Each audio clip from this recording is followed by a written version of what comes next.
All right, we're back on sports, and let me say this right now, man. All right, I understand that this week was a bad week for sports. This weekend was a bad week for Philly sports in general. But before I get started on the sports, because this will still be sports related, understand that I'm not having a really good day today. I'm not. I'm so pissed off at people. And it's not just for the shit I've seen online. All right, that's just one thing. It's fucking frauds online. I'm not worried about fucking online. You know what I mean? As opposed to the shit I've seen in real life in the previous week. Now, let's get started on what's been happening the previous week, because we've talked about it to an extent online, okay? But I haven't really got a chance to really get my feelings out about it, you know, because people keep asking, you know, how you feel about it and everything. So I'm going to talk about it, because you always want the real, you always want the local news. I'm going to give y'all local news, what's going on, all right? So, let's get started. These fucking protests. Let's get started on this shit, because you know what? For a week, it's been what, the previous week, night after night after fucking night, it's been nothing but protesting. And what y'all do is y'all, what, 700 people out there? 700 people. You get out there and you protest over the election? How many weeks has it been? And y'all still fucking mad. Let's get something straight here. All right, because I have to ask these 700 people, I should say 700 plus people, I have to ask you, what have you done for your neighborhood? Other than get out there and scream and bitch and moan over something, what about the rest of your neighborhood? Have you gone out and actually helped your neighborhoods? I need to know this. I know we talk about this a lot, but this needs to be talked about since it's been happening since last week, every night. Every fucking night, blocking up traffic, acting a fool. Yeah, we need to talk about this shit, okay? So, I need to know, what do you do for your neighborhoods? Because as far as I'm concerned, all these so-called leaders, these activists that I keep seeing, you never see them on the street. Ever. Ever.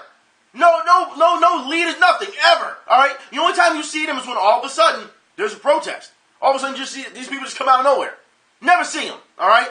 Now, of course, some of you have said, you know, maybe these people locally, you know, maybe they aren't part of your neighborhood. They could be paid protesters. They better fucking not be. I'm really hoping they're not fucking paid protesters. Because you know what? I've seen this time and time again when we've seen footage of paid protesters, all right? So you come in, you protest, you wreck shit of neighborhoods that don't have anything already that need help. You wreck their shit, and then you leave. And you think that you did something, and you haven't done shit. You haven't done a damn thing. You haven't made any type of change for the positive. So I'm trying to figure out, what are you doing out there?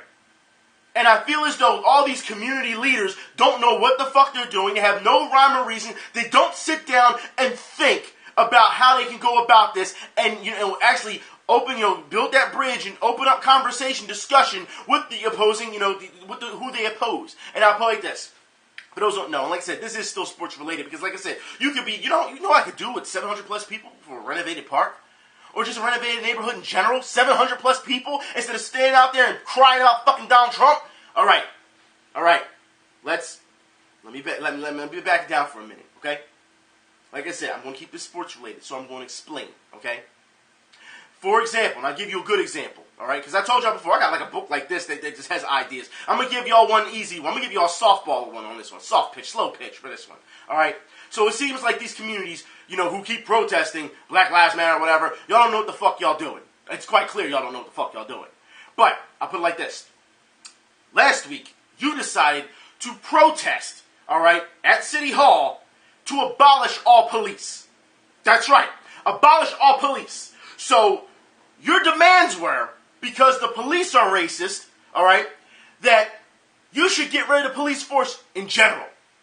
That's what you said. Get rid of all the police force. We don't need the police, alright?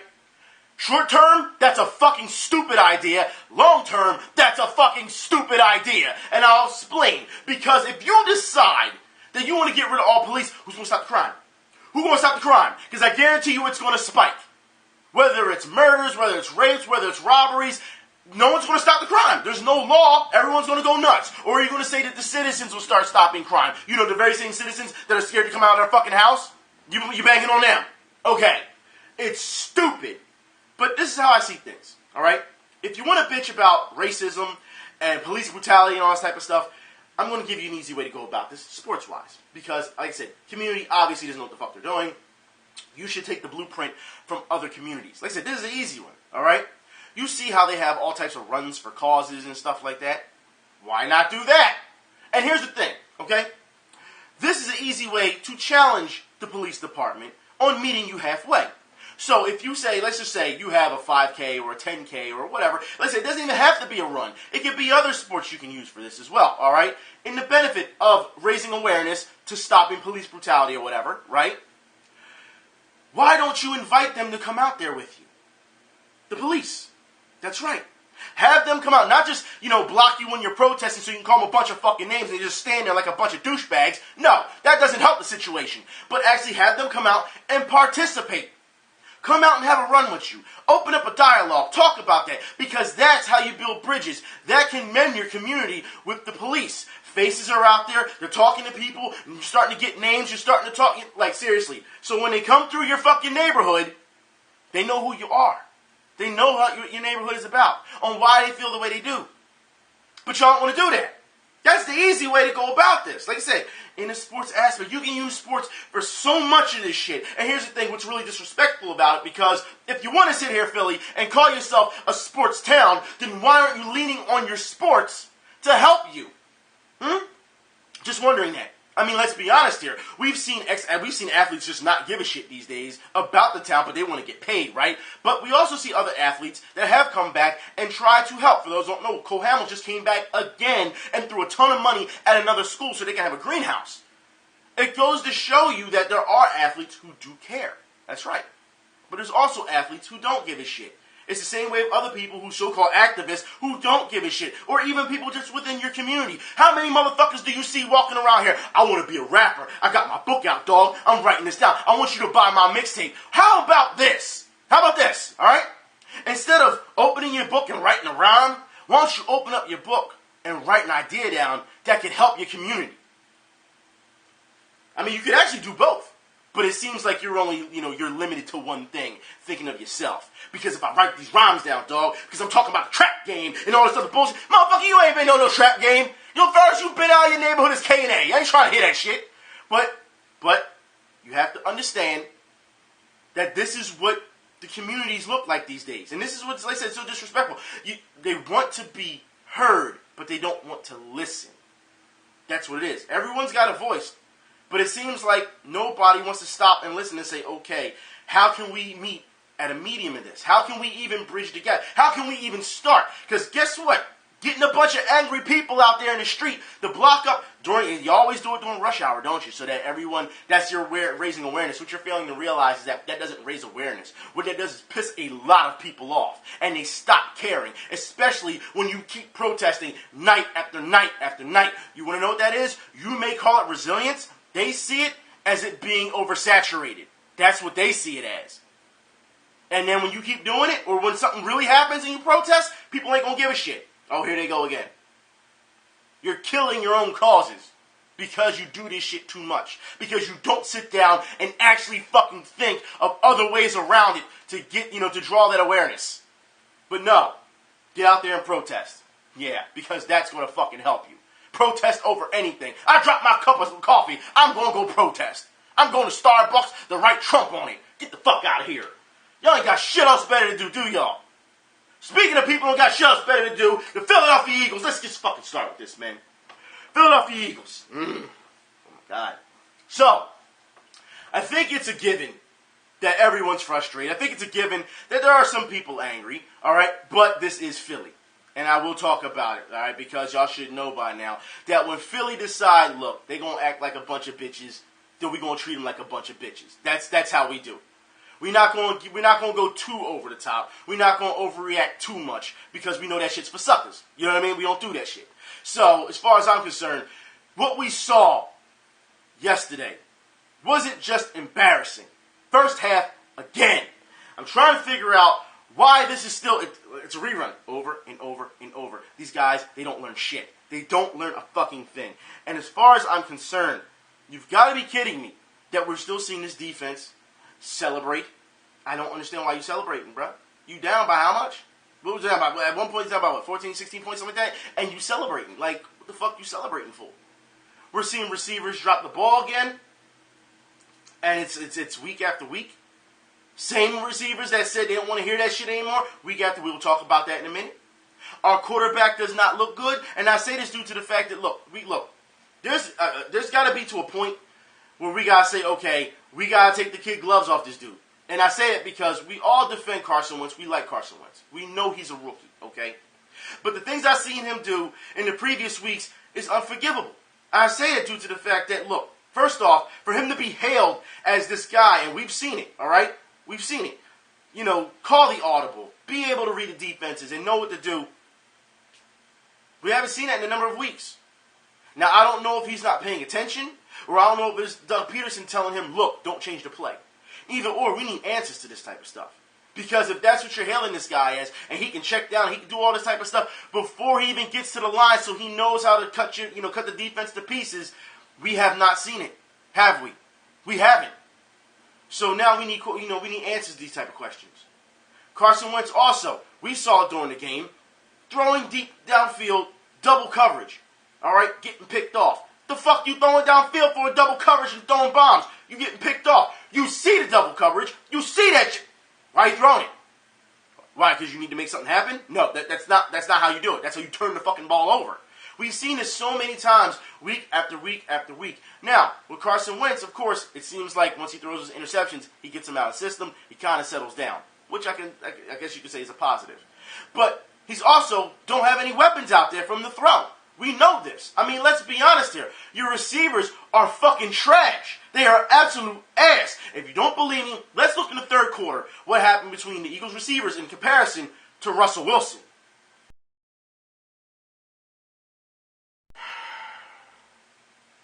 $15 fucking yards. 15 yards combined. That's right. Combined by your Eagles wide receivers compared to quarterback Russell Wilson, who caught a 15-yard pass, got a touchdown. 15 yards. There is a huge problem with this receiving core. Now, also, let's be honest here, okay? Doug Peterson, all right? Look, I put it like this. Doug Peterson is a player's coach, and he gets this from Andy Reid, all right? We've seen this time and time again, where, especially with Aguilar, we'll talk about Nelson in a minute. I'm sorry, we're not even calling by his name anymore, because you guys still on Twitter, y'all want to call him wide receiver 17.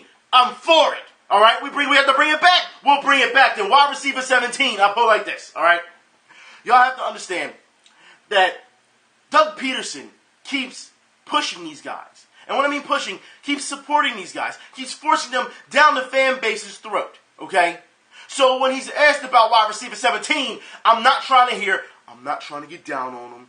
You know, he has it hard as it is, and you know, even he said I need to get out of my head. Regardless, I don't want to hear any more fucking excuses. You get paid to catch a ball. I will put it like this.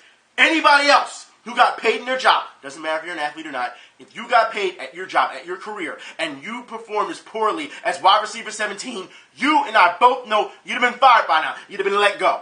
Okay? But for some reason, and this is something that really burns me up with athletes, all right, because it comes as a performance level. As we know, you're only as good as the targets that you get, the catches that you get. We know that as the targets, all right? We know that. But when you're targeted and someone throws a five-yard pass, five-yard pass, and you drop the shit, it doesn't matter who you are. If you drop that, it's a problem. 5-yard pass. I don't know if you're too busy worried about the guy that's going to hit you at the end of it or not, but you've been playing this game since you were a kid. You've played it all the way up through the Pop Warner. You've played it through high school. You've played it through college. You think it's going to be any different when you get to the NFL and if you get hit? On the timing of a hit when you get the ball? Especially with these new rules. If you don't see it coming, all right, when you're turning, that's a penalty anyway. So I'm not understanding what's the problem here. None of the receivers are getting any fucking separation when it comes off the line. You're getting jammed. I don't understand this. And you have these big bodies out there, like, you know, Green, Beckham, and Matthews, and they can't make plays, especially when you need them. I don't understand this. It's disgusting to watch. It is. So as much as I want to blame Carson Wentz, because don't get me wrong, there's times he deserves to be blamed. There's times. Because there's times where he's overthrowing or underthrowing or double coverage or triple coverage and interception. There's times, okay? There are. Because there's also times where he's not feeling pressure and he still throws that pass. And you just think, what the fuck? Regardless, rookie or not, he really needs to be told about himself on that situation. Because these are no-brainers, okay? That's what they are. Offensive line. They did pretty good to an extent. Jason Peters, I don't know what the hell you're doing out there. Did pretty good to an extent until guys started getting hurt left and right. And then that was pretty much it. And it seems like the defensive line started getting hurt. This was a very physical, brutal game when it came to guys who getting hurt, getting sent off. Ryan Matthews? He's got is it MCL sprain? Is it ACL? I think it was MCL sprain. Darren Sproles took a big hit. He was a little shaken up out there. There's a number of people that we rely on that were either hurt, or sit the sidelines, didn't come back, or whatever the case may be. You know what I mean? So, of course, you got to look at the next man and say, you're up. You know what I mean? It's just, it was hard. It was a hard game to watch. It was. First half was horrible. Like I said, I cannot stress how much these receivers handicap it. You can't really have a game plan going in, or say call the right plays if your receivers aren't catching the ball. I have to stress this as much as possible. Not to mention, Eagles fans have gotten to the point where they don't care anymore, that they want wide receiver 17 gone. I'm going to have to agree with the rest of the Eagles fans that that are for this. It's time for him to go. I'm not trying to wait till the end of the season to see where we got then. No, bring up some of those guys from the practice squad to see what we got, so we can have some type of hope for the future. Because guys are already talking about drafting more wide receivers in the draft, or when we need some offensive linemen. I'm not waiting for Lane Johnson to come back. His ass can go too. All right. Look, I put it like this: perspective, and I've always said try to keep this in perspective. We are 5-5. All right. Could we beat Green Bay coming up? Green Bay hasn't played really well, but the Eagles aren't playing well either. That's the problem. And like I said, again, I need to stress secondary. I need to stress wide receivers, because that's the biggest problems of our unit. Of our team, I should say. It seems like, and I want to make this very, very clear, all right? When a team, we've seen it between the Andy Reid era, the Chip Kelly era, and now the Doug Peterson era, even though it's only 1 year, all right? When a team is losing, they tend to lash out.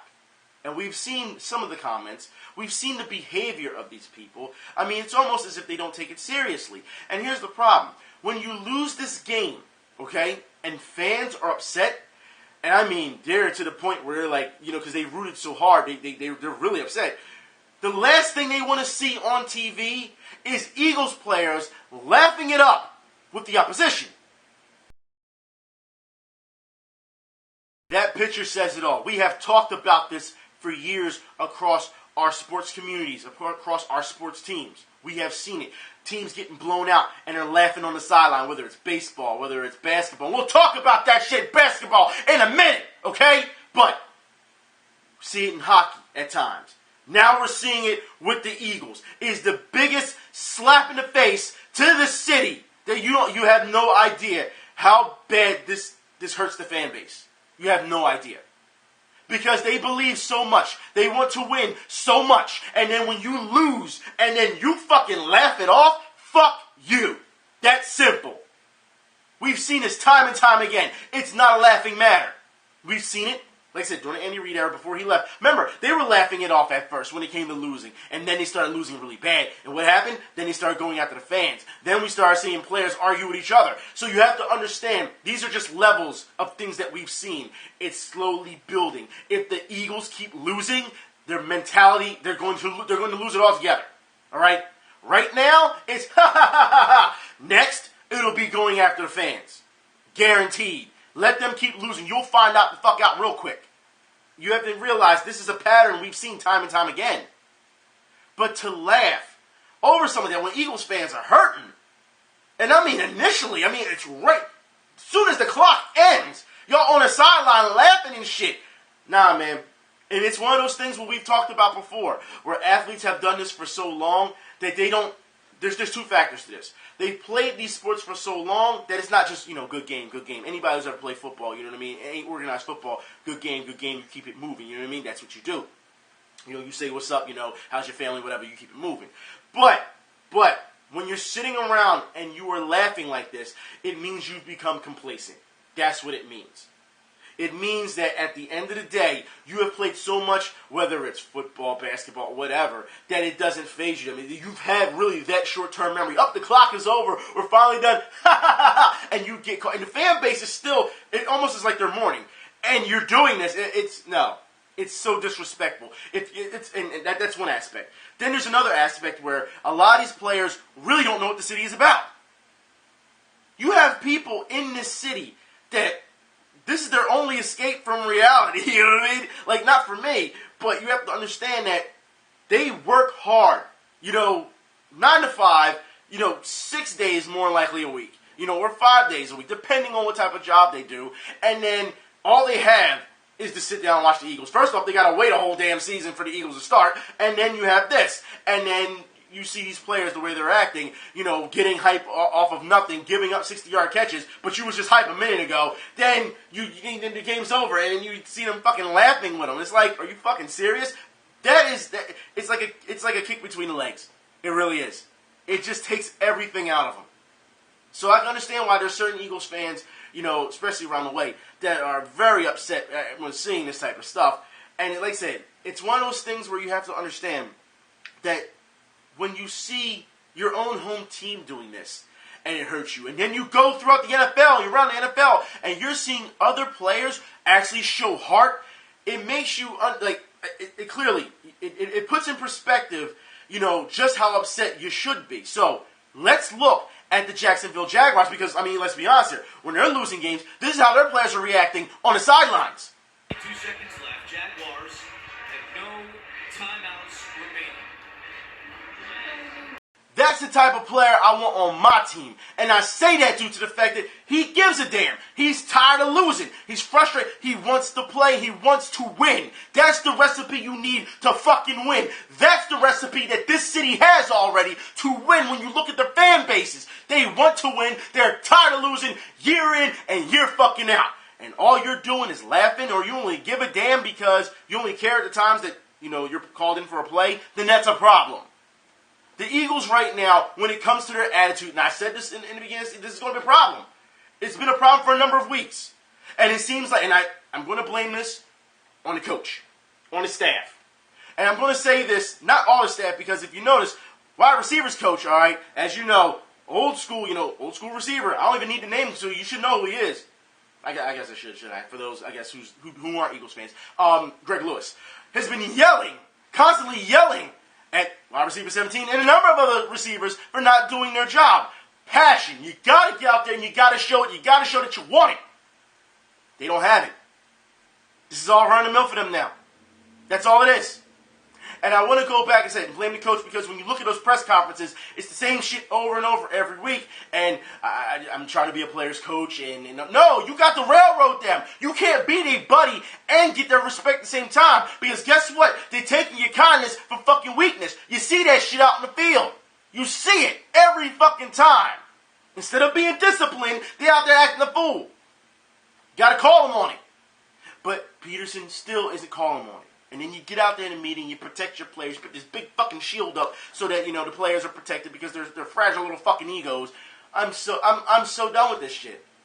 I am. We've seen this before. That's why I say I'm done with it, because we've seen it before, over and over, with other coaches. Anyone knows their Eagles history, you know this shit. It's hard to watch. It is hard to watch. But, of course, we got Green Bay next week. We'll see what happens with Green Bay. Because I put it like this, as you see the way I'm talking now, it's like, hey, man, if they're going to act like a bunch of people, like I said, if they don't care, then you know how some of the fan base is going to be. We don't care. Y'all don't care. You're going to have people call you a bunch of bums and everything like this, and rightfully so. Y'all deserve to be called that shit. If y'all not going to show any heart out there, only the times that you make a stop so you can do this, people don't give a shit. Fans don't give a shit about that, man. Fans don't give a shit about the showboating. They don't. Just saying.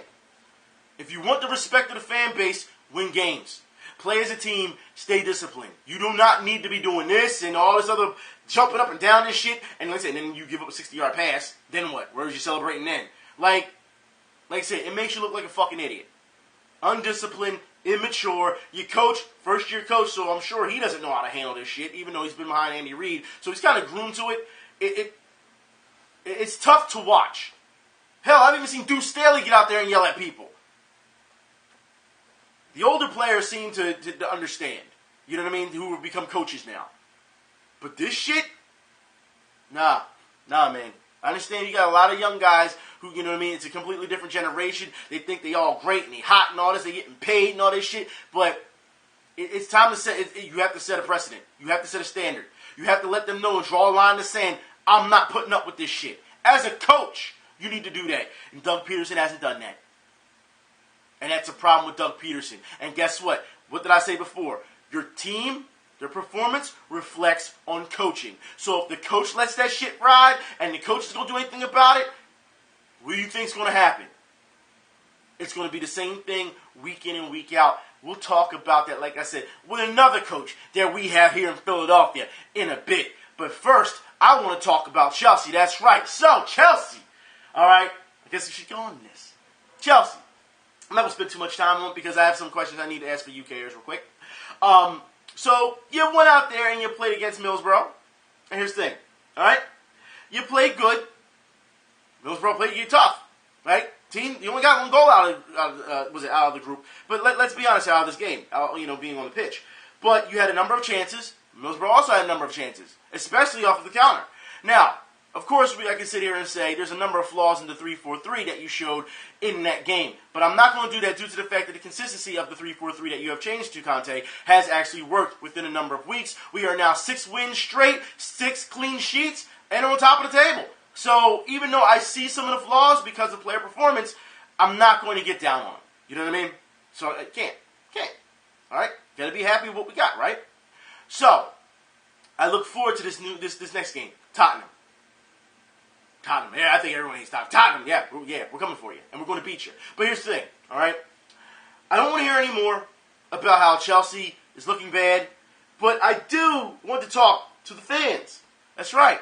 Remember, those very same fans who said, well, we can't win without Moreno, or all these players, mind you, the very same players like Diego Costa, who has the most goals in the EPL right now, or Pedro? Was it Hazard and all these other people? Remember, they were such traitors to Moreno because they didn't play for him as hard. And the announcers talked about that during the game, how they really didn't like playing for him because of the fact of how he was treating people. Because Moreno doesn't know how to fucking treat people. But you fans were so fucking sheepish. One season, you didn't get your way, and then all of a sudden, all hope is lost. I can't believe you got rid of him. I can't believe this is happening. And you just turn to tears in a ball of mush. And you know what? I saw it when I went to, Stamford Bridge? When I went for the, last year? Was it last year? No, it was this year. Was it this year? All right, this year when I went to London. And in April.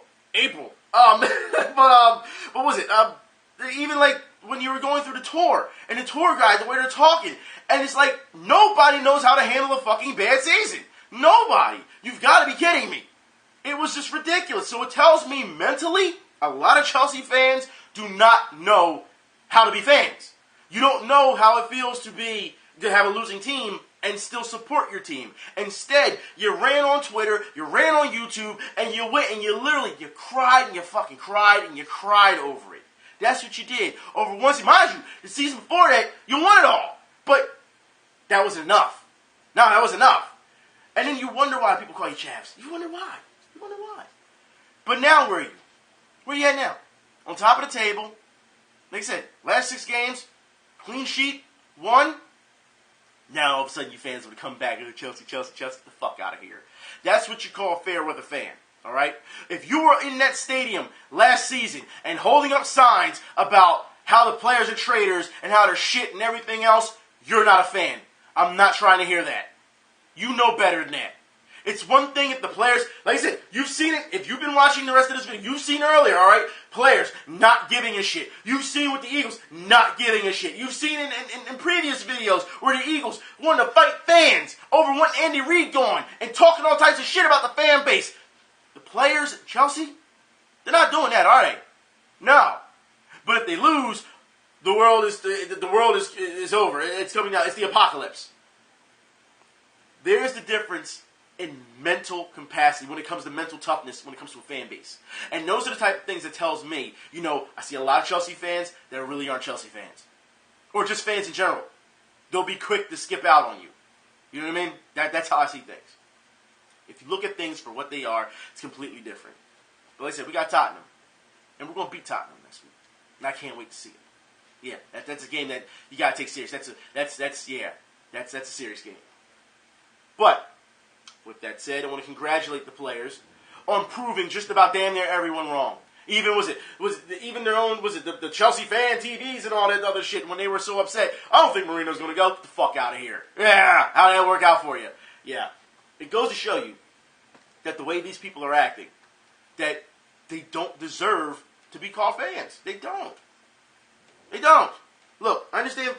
If anyone understands fan frustration, all right, Sixers fan, Eagles fan, Phillies fan, Flyers, yeah, okay, all right. So I understand fan frustration, but you also have to understand that you can't, like I said, if you wanted to change the whole fucking thing, all right, championship title, whole thing, the whole dance, last season, and then the season next, you kind of lay an egg because of all the problems that's going on in the locker room. You can't bitch about it. You really can't. You can say, okay, certain players aren't doing anything, and yeah, it's looking bad, but you got to look at the manager. If anything, when he's throwing people on the bus, that's what you look at. But you didn't. He's gone. He's having problems over somewhere else. Throwing the city under the bus over there, right? Throwing them over. Yeah. That's a beautiful thing to see over there. Just that entire area. I don't like Manchester. Love to see that shit. That's what you're getting with them. All right? But now we're on top of the table, and now all these fair weather fans want to come the fuck back. Fuck you. Don't need you. But now, like I said, I need to talk to UKers real quick because of the fact that I need to ask this question. Now, I asked this question on Twitter yesterday. I only got one response. Maybe it's the only response because maybe it's true. So, we need to talk about NBC Sports Network, all right? They have a show here called The Men in Blazers Show, right? And for those who don't know what I'm talking about, this is what it looks like. Because I'm trying to figure out, is this popular across the pond? Look, I've tried watching this show a number of times, and I always ask the question when I'm watching it, how is this still on the air? I'm just wondering. It's not entertaining. It's not funny. I mean, they come out with a bunch of stuffed animals. As you can see, their special guest soon will be Elmo. And you would think with these type of things that it would be for kids, right? But it's not for kids. It's actually aimed at adults. I don't understand this. Like, how is this even a thing still? I don't understand this. I mean, maybe someone can explain this to me because it's just not at all. It's just like I would rather watch ESPN FC than watch the Men in Blazers show. That should tell you something because it's hard. It's like I said, I'm just sitting here like, should I get a drink? Should I just shoot myself or should I just turn channel? The easiest thing is to turn channel, so I turn channel. But I've tried giving this so many times, and I don't want to feel as though I'm just bagging on it because then people are going to come in and say, you're a hater, you're a hater. I've tried watching this a number of times. And when I mean a number of times, I'm not talking about a handful. I've given it a good chance, and I still don't see it. I still don't see what's so good about it that it deserves to be on the air. I don't get it. Anyways, I guess we should move on from that. Yeah, I don't understand. Media. Yeah, we'll talk about media in a bit. But first, I guess we should get to the Griffin Force flop of the week. And this is where we need to have our talks when it comes to a lot of basketball talk. Yeah, because Marcus Smart, again, last season, you got caught with that horrendous flop, right? And they fined you. And you should have been suspended. Well, you know what? After what you pulled last week, or should I say over the weekend, you should be suspended now for this bullshit. Look at this. Y'all can't tell me this isn't a flop. Griffin Force flop of the week, Marcus Smart. Boston fans, I need to know how you feel about this. To Drummond. He's double teamed. Yeah, but that elbow was not even close. Not even fucking touched. Look, I have to ask this because it's people like me. This is a good example why people like me don't respect fucking players like this. You've got to be kidding. Look, I have to ask this. All right, when did it become okay to lie and deceive your way to pretty much a win? When did that become okay? Because last I checked, it was never okay. But it seems like nobody, no one sees that anymore. It's just let him do what he want to do. My dude ain't do nothing wrong. I see a lot of ignorance between defending a lot of things in the NBA as a league. And you can't. I understand it's the beginning of the season. But clearly, fines, suspensions, it needs to be handed out. What D-Wade did last week, disgusting. Fines, suspensions. But you're not going to do that, right? Because he's a superstar. And you can't have one of your superstars get fined or suspended that way, huh, Adam Silver? I'm so sick of seeing this shit. I just am. And it seems like people are doing nothing about it. You know what? Speaking of people who are doing nothing these days, let's talk about these challenges, shall we? And you'll know exactly what I'm talking about. First, we had the Running Man Challenge, which was, to me, was pretty entertaining. Then afterwards, we saw a bunch of people try to become famous off of challenges, and it didn't fucking work. And what I mean by this is not just the Running Man challenge. I guess we should go back even further and say the ALS challenge, right? We should go back to that, the Ice Bucket challenge. But, like I said, the Running Man challenge was funny for athletes, right? Then we saw this bullshit where, was it the Andy's Coming challenge? And the Andy's Coming challenge, you yell Andy's Coming, everyone falls on the ground like Toy Story. Fucking stupid. Stupid, okay? And then you had the Trump is Coming challenge, where if people yelled Donald Trump was coming, people just started running in masses. Which is fucking stupid. Absolutely stupid. Like I said, people just coming up with shit just to try and be cool. Now, we have the Mannequin Challenge, what has to be the dumbest thing I have seen in a very long time. And now all of a sudden that's becoming popular. Now even media has to have their take in it. 11th ranked Xavier 30, Northern Iowa 30, set to start the second half. Okay, the Mannequin Challenge complete. Nice. Rich Oliver and LaFonso Ellis, it's been a terrific first half of basketball between these two. Absolutely pathetic. But you know what? I guess the Mannequin Challenge is kind of fitting because I'm sure we all know people who've been standing around and doing nothing their entire lives and want to be famous for it. So yeah, as far as I'm concerned, nothing new. But I'll put it like this, all right? When it comes to college basketball, we need to have this talk about college basketball. I have seen this a lot. Now, I know I really don't talk much about college basketball. I think this year I'm going to start talking a lot more about college basketball due to the fact that the NBA has become such a joke, it's hard for me to watch, that I can watch college basketball just a bit more. And also put it like this. Even though there's a lot of flaws in college basketball and the lack of teamwork at times, it's still better than what the fuck I've been seeing as of late. So, let's talk about this. So, I know a lot of people say, well, what's your teams? I'm old school 90s basketball, college basketball. You know what that means? So I'm going to support Temple. I'm going to support Pitt. I'm going to support Georgetown. I'm going to support Michigan. I'm going to support Grambling. I'm going to support, you know what I mean? I'm going to support Georgia. I'm going to support a lot of teams back in the day. You know, but teams I hate, Duke. No, I've never been a fan of North Carolina, really. Duke, though. Duke, yeah. Notre Dame, yeah, stuff like that. Like, go back and you look at those type of teams. You got to think also there was teams like Penn State that you didn't root for. Penn State wasn't known for their basketball team, you know what I'm saying?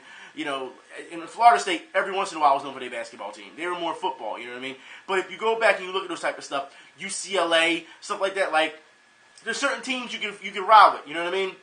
So even though I'm more of a Temple fan than anything, I'm still going to root for Georgetown. I'm still going to root for, you know, Michigan and stuff like that. So, yeah, and Syracuse and stuff like that, you know what I mean? Like, if you go back, you look at those 90s teams, all right, it was a whole different story. Those are teams, you know, you really look back at and it was like, whoa, you know, you got to give them credit, you know what I mean? Virginia Tech, stuff like that. So, yeah, as far as I'm concerned, you know, that's just how it is with me in college basketball. But I've always had a problem when it comes to college sports in general. And what I mean by this is not just basketball. It resides a lot in basketball and in football. All right? But schedules. We need to have this talk about schedules. And not just schedules just to be blowing opponents out. Of course, there's certain tournaments. But schedules where you know there's no point of putting on games. And for those who know what I'm talking about, look at this score real quick. There is literally no point to that basketball game, not to mention being aired, but no point to that basketball game. And some of you had said, you know, on Twitter, yeah, that's just stat padding. That's the problem that we're seeing a lot of. Now, look, we know that there's teams that are lower than the others. We're talking Division I teams, not just, Division II teams. But Division I teams, there's a number of teams who don't have a chance because they don't have that recruiting process. They don't have the money. They don't have all that. We know. They don't have that star appeal, you know what I mean? So there's teams who are not going to look as attractive as others, you know what I mean? So when you put two teams together like this, it's going to be a runaway. Clearly it's going to be a runaway. Now, here's the problem I have with it. We see too much of this within college football and college basketball. You think that you would match up more of the best of the best. I don't want to hear any complaints about said little school didn't get a chance to prove their worth against the big type school because there could be an upset. When you see things like this, it's not going to be an upset, okay? You know that, and I know that. It's way too much to ask for. These games are this is what you call railroading teams. And like I said, it could stat pad and all, so they can push their rankings so they can get more prospects when it comes to the next season. That's how it's happening. The little guy is constantly being destroyed by the juggernaut, so the machine can keep feeding itself. And it's a problem. You should know that, all right? But it's a sad thing to see when it comes to college basketball. football and basketball. I think college sports needs a revamp when it comes to setting up their schedules. It's absolutely ridiculous. Like I said, you get to a point where games are not competitive, they end up turning them off to show you another big-time team blowing someone else out, or two big-time teams going at it because it's a close game. That's what people want to see, competition. I think the NCAA has a problem still with this, and it needs to be fixed as soon as possible. Of course, the schedules are already out for this year, so you can't fix those things. But I think if you make enough noise around this type of thing, you can do something for next season. Just saying. But I want to move on from the NCAA. Like I said, I will be looking forward to a lot of games. Temple played, was it Manhattan? Watched Michigan play. Villanova played last night. Number of good games, you know what I mean, that were on. And even if you're rooting on your team and they're blowing out somebody, you can still see the technical aspects of it. But you and I both know that if these games aren't competitive, people are not sitting around and watching them like that. They're just not. Like I said, it gets to a point where stations will literally turn off the game. And you know that. We've seen that time and time again. So it is a problem. I want to move on to teams who do get blown out a lot. And I want to talk about the Philadelphia 76ers. That's right. Clearly, there are problems in Philadelphia, and like I said, I've seen way too much defending garbage these days, all right, when it comes to sports, especially in Philly sports. And like I said I'd get to it, I'm going to get to it. So first, let's talk about the Philadelphia 76ers and the way they play basketball. Once again, I want you to pay attention to Rodriguez because, look, Joel Embiid, let's be honest here, he's the only guy really out there. Him and Okafor are like the only two really trying to do things, right? They're the only two. Because Covington was hurt not too long ago, so he's sitting down. Flash Thompson sits around, does nothing. McCullough really does nothing, or McConnell does nothing. I usually call him McCullough because Todd McCullough, for those who remember Todd McCullough when he played the Sixers, he was better than McConnell, but different position, but doesn't matter. But McConnell really doesn't do anything. Rodriguez, again, not being a point guard. I want you to see how Embiid calls for this ball, and Rodriguez won't throw it to him. And when Embiid actually gets the chance to do something, he gets the ball to him, and he falls because it's a bad positioning, he gets frustrated and hits the ground. Go right at him. They go right back at him. Got Kovalev down low. Towns up on top by Sarge. Who tried to backpedal. Why is Rodriguez not passing him the ball? It's a simple pass. And I put it like this for those who don't know basketball, right? If a guy has someone posted up, right, and he calls for the ball here, you know what you do is the person passing the ball, you pass the ball out here. That's what you do. You pass it over to their shoulder this way so they can reach out. If the defender, who is doing this, all right, lunges to try to stop it and he misses that, he's screwed. He knows that. So you know what that means? He has to stay as stationary as possible so that doesn't happen. If he decides to take that risk, that's an easy 2 points. You take that. It's in your advantage offensively. As you can see, he's got the positioning. Pass him the fucking ball. And instead, you didn't pass him the ball. Once again, bad point guard play. But I want to make sure that this is not just about Rodriguez because I get on him every week. No. If anyone's the biggest culprit this week, it's, what's his name, Stauskas? Stauskas. He's the biggest culprit. And I say this due to the fact that for those who did not see what he has done as of late, at the end of quarters, it's going to piss you off, all right? And I have to explain this. For those who don't understand what's going on, I will break this down bit by bit. But I want you to see this clip first. Look at the score, and then realize what type of player you have. After he scores, he goes sits on the bench, okay? Revisit. Unfortunately, they've been losing so much, we don't have a chance to counter very much. They've not been in the playoffs since 2004. Stauskas goes and goes! Barely moved for that great shot. Nick Stauskas grew up in Toronto, prep high school in the States, went to Michigan. Now you're probably saying, hey, Event, he made the shot. What's the problem? Yeah, that's the problem. You're not listening. You're not paying attention to what's going on. You're listening to the commentators too much. So let me get this straight. He knocks down the shot, which the shot I don't have a problem with because it's a buzzer shot. You know what I mean? You're going to just chuck it up. I get that. Here's the problem. You go and walk over to the bench and you start smiling. What the fuck are you smiling for when you're down 27 fucking points? You have a 27-point deficit and yet you're sitting there and you're smiling. To me as a fan, I'm insulted because it's like, y'all dudes is trash. Y'all getting destroyed out there and you out here fucking smiling when you're down by 27 fucking points. I don't see any anger. I don't see anyone saying, look, I'm tired of losing. No, you know what I see? We've been losing so long, I've become so complacent that when I make a shot, it's all about me now. That's what the fuck I see. That's what I see. And if that shit happened anywhere else, guess what? There will be a problem. But you know what? there's more to this, because Stauskas does this again when it comes to the Phoenix Suns. So let's watch this one.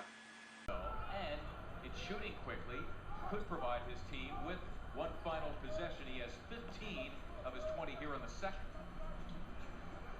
The Sixer advantage is down to 7. Knight all over Nick Stauskas. Stauskas has taken it personally. He is literally dribbling out the shot clock. Now in no man's land. Wow. And he heaved it up and in. After all of that, Nick Stauskas, his prayer is answered. Meantime, still time for Phoenix. A 3 on the way, and that's going to do it. Nick Stauskas dribbled into all sorts of trouble, threw up a prayer, and it got answered. Nick will not be denied. Sauce from the corner, served piping hot. Bang! That's a pretty emphatic finish right there. So I'm sure you're going to say again, okay, well, Event, what did you do wrong? Because you listened to the commentators last time. I hope you were listening this time. Outside of them trying to color commentate and hype this shit up and the fans getting all hype over the shot. Nick Stauskas, once again, you fucked up, all right? You're sitting there trying to take it personally. You heard Mark Zumoff. He is dribbling the clock out. Why the fuck are you dribbling the clock out? You got your head down. You're dribbling around. You're double covered, okay? Which means there's a man open. You're not looking for anyone else, which is the most selfish shit I've ever seen. And then you chuck up this shot. Mind you, no form. Chucks the fucking shot out, and he gets it. And then afterwards, he's like, whatever. You've got to be fucking kidding me that this type of basketball is all of a sudden okay. Fans are cheering because the excitement of knocking down a shot with everything's going on, but not looking at it from a technical aspect, or a teammate aspect, or even a basketball fucking aspect. You've got to be kidding me that you had a player who was so selfish to run the clock out that entire time, okay? It's on one thing, it's one-on-one. But when you get fucking double-teamed, you're not even looking for anyone to pass to. That is absolutely ridiculous. And you're going to flag them off everywhere, regardless if you're asking for a foul, regardless if you're just trying to show off.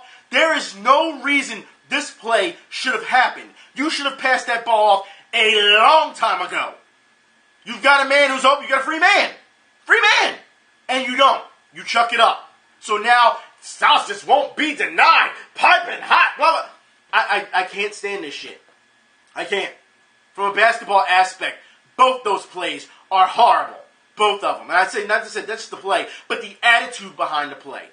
Because look, like I said, one-on-one, okay. But you know, anybody's play organized basketball, you got to keep rotating that ball till you find something, all right? You just don't hold it. This isn't a hero ball. This is the type of point where Stauskas is a guy where he's the guy to give the ball to. Come on, let's stop that shit right now.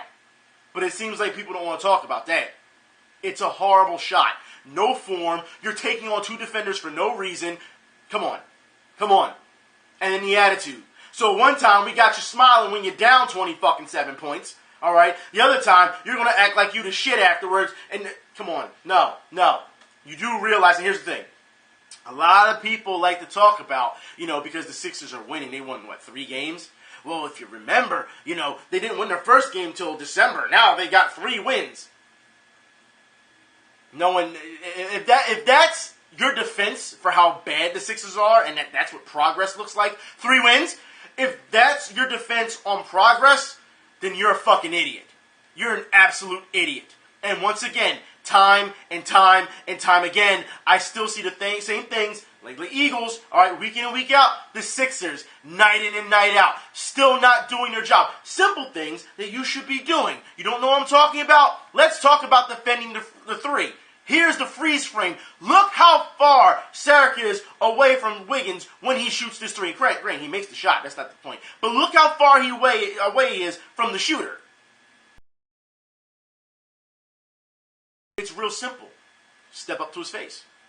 Step up to his face. Step up to his face. Step up to his fucking face. What is the problem that these athletes, these professionals, can't step up and stop a shot? If you get in his face, you got to make the shot harder for him with your hands up. He's not going to take that shot. But if you step back 6 fucking feet and you give him no respect, of course he's going to take the fucking shot. You've got to be kidding me that year in, year out, night in, night out, for X amount of years, and we're still seeing this. Simple things that are not being taken care of. And this is on a coach. This is on Brett Brown. You can't tell me that this is okay. But yet, for some reason, we're still going to act like this doesn't happen. Progress. And we should be excited. And because they play hard. And because we got 3 wins. And you're seeing things. These are the reasons. These little things are the reasons why they lose. These things. Simple. Step up. Don't give him that much space. Make him go around you, if that's the case. Then you can slide, regardless. If you get in his face, if he wants to take that shot so bad, guess what he's going to do? He's going to have to pump fake or take a step back and take the shot. That's what he's going to have to do. Or he's going to try to go around you. Like I said, you can slide, you can get help on that. That's not a problem if he tries to go around you. But at least get in his fucking face.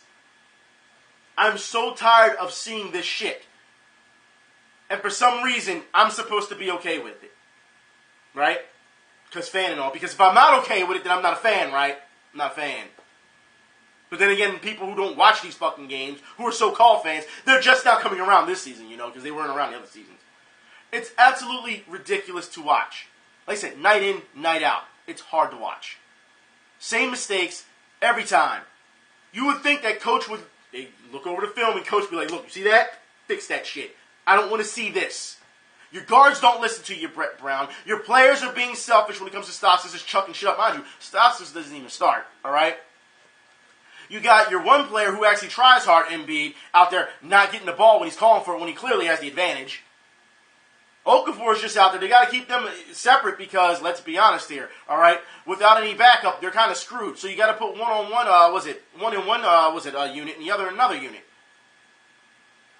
Still talks about Nerlens being traded. Like this, it's a fucking train wreck. Y'all gonna be screaming process. Year what? Year 6? Year 6. Process. Year 6. We're what? Year 4 right now. Which that still shit is still unacceptable. Year 4. But seriously, these are simple things that you learn when you're a kid. Alright? Simple things. Even if you haven't played organized basketball, if you play street ball, if the guy is taking a shot that far out, and you don't want him to take it anymore, common sense, step in his fucking face, right? Okay, but like I said, you see the same shit over and over and fucking over. I am so tired of fucking Sixers. So you want to talk about frustration, alright? I don't want to hear anything about frustration and overreacting when it comes to fucking Eagles fans. I don't want to hear shit. Y'all ain't going through it. If you're diehard Eagles fan, y'all ain't going through shit compared to Sixers fans. Ain't going through shit. Anyways, let's talk about more frustration and more robbery and more unfairness. I guess we should talk about Andre Ward and Sergey Kovalev. That's right, for those who don't know, all right? Ward versus Kovalev was so horrible to watch. And I say this it's not that the fight was horrible to watch, all right? The fight was very entertaining, all right? But when you see that judgment come down, 14-13, unanimous, 14-13 for Andre Ward. After Andre Ward was knocked down, was pretty much, he couldn't deal with Kovalev's power. And I said on Twitter, this is the reason, this is what happens when you fight with your promotion. And grant, he had a lawsuit. Andre Ward had a lawsuit for a very long time with his promotion, which kept him out the game for a long time. But you signed with what? Rock Nation Sports? They had you fighting on fucking BET. Jay-Z has you fighting on BET. Fighting a bunch of nobodies. And in the middle of it was having rap concerts in the middle of the boxing matches. Like, it was a fucking circus. That's not a boxing match. You know that. That's not how shit go. But they had you on BET fighting nobodies. Then you fought that one amateur guy. He had like 400 amateur fights or something like that. And you beat him with no problem. You didn't fight anybody to Kovalev's level before you fought Kovalev. Alright? When it came into you being in the light heavyweight division. So, you got a rude awakening from Kovalev. But for some reason, the judges gave you this fight. You can't tell me that all of a sudden that he pulled an Algieri versus Provodnikov where Provodnikov knocked down Algieri and then Algieri afterwards outboxed him and coasted the rounds. Granted, this is a boxer versus puncher type fight, but you've got to be kidding. But Kovalev, as we know, Kovalev is a lot better than that. He's too good for that to happen. So for the judges to give Andre Ward this fight set off a lot of people. The crowd was booing. They were upset. Even people who were rooting for Andre Ward said, "There's no way that Ward won this fight. There's no way." They said at the very least it was a draw. So no one is disputing the fact that Kovalev should have either won or should have retained his titles because it was for the to make it unanimous, for, undisputed, light heavyweight championship, that's what it was for. And, as we know, that is something that, we know that didn't happen. Like I said, people even who were rooting for Ward knew that he hadn't lost that. You know what I mean? He didn't deserve those titles. We know that. So now we have this shit show again when it comes to judging in boxing. And we've talked about this time and time again. It has made the industry in general, all right, the sport in general, it's becoming a laughingstock because of this. And it seems like judges, do they even know what the fuck they're looking at these days? I don't even know. I've shown you time and time again on videos where you have judges who are close to each other, and that third judge is just like, you don't know what the fuck he was looking at. I don't understand it. I just don't. You have to get quality judges. Now, will this bring up a rematch? Probably will. But I think Andre Ward is going to have a tougher time in the light heavyweight division. I say this due to the fact that, okay, so you got the titles now. You either have to rematch, because I'm sure people are going to scream rematch after that robbery. You have to either rematch Kovalev, or you're probably going to have to go at Stevenson, and you don't want no parts of Adonis Stevenson. That power. You don't want any parts of that, all right? Or you got Fonfara waiting in the wings. I don't think that you really want to fight in this type of division. I would technically, and we saw this with Julio Cesar Chavez Jr. when he was saying, fight me 2 pounds less and this ain't going to happen, which was a bunch of bullshit. I think that Andre Ward, because he waited so long, and we know that Andre Ward, he admitted that he couldn't make weight anymore when it came to, remember, when he was in the Super 6, he couldn't make weight anymore. He had to go up to light heavyweight. I personally think he should try harder to make weight because the light heavyweights, they're too big and they're too strong, I feel. And he got a taste of that, over the weekend when he got knocked out. Come on, let's be honest here, all right? That is just, I don't see him holding those titles long. I just don't. He had to, scale it back and go back to fundamentals on how, use his speed, athleticism, and how to box. That's what he did in order to get by those rounds. But you have to understand, there are guys, like I said, Kovalev shouldn't have lost, but there are guys like Stevenson who can put you out in one fucking punch. One punch. And that's dangerous. That is extremely dangerous. So, as far as I'm concerned, I don't see Andre Ward. Like, right now, he's in trouble. I say that due to the fact that, for everyone who's around, don't get me wrong, Andre Ward has a pedigree, a great resume, used to be, well, I guess you can still say now, since he's won, pound for pound, one of the best fighters in the world. You can still say that, you know what I mean? Before, you really made a case for it. But a lot of people were very turned off by this fight's decision because it ruined the actual fight. The entire fight was entertaining. I would suggest people watch it. It was a very entertaining fight. It was great to watch. And then when that decision came down, it kind of ruined everything. It's like just pissing on someone's grave. That's what it felt like. It was absolutely ridiculous. So everyone was very upset. Like I said, Ward fans were not very happy with themselves. They felt he lost. Kovalev fans were yelling it was unfair. And while it is unfair, let's be honest here. Life is unfair. And every time somebody says that something is unfair, I'm just going to post this towards them every time. The unfair thing, yeah, I'm not worried about it much being unfair as I'll talk about how it hurts the sport overall with blatant robberies. Yeah. And it was hard to watch. That decision was a hard one to digest because everyone knew that, that Kovalev won that fight. Like I said, he should have retained, like I said, even at a draw, he still retains the titles. He shouldn't have lost. He shouldn't have lost those titles. Andre Ward did not deserve to win those titles, but hey, we don't know what's going to happen now. We will see in the future what's going to happen. Hopefully there's a rematch. Kovalev deserves a rematch. That's a tough one to watch. It is. That's a tough one to accept. And I see that with a lot of people. So it goes to show you how the boxing community feels about that fight. It's not just, oh, well, fans of Kovalev are just salty. It has nothing to do with that. Like I said, even Ward fans were like, whoa, did he just win? There's no way he won that. So, yeah, it's pretty much unanimous that a lot of people felt as though Ward didn't win that fight. But we'll see what happens in the future. Anyways, I am done for this week. I believe there's another fight coming up. That's right. I believe we have Bernard Hopkins coming up soon. He's getting ready to fight Smith. We've got Daniel Cormier coming up. He's getting ready to fight Rumble Johnson again. We got a number of fights coming up. So, yeah, it should be, listen, this stretch that we've seen now since the World Series has ended has been a lot of fights going on. Bellator, UFC, and boxing. You're getting it pretty much every weekend. So, by all means, we'll talk about some more next week. I'll talk to y'all then. Y'all be safe. Thanks for watching. I'm out.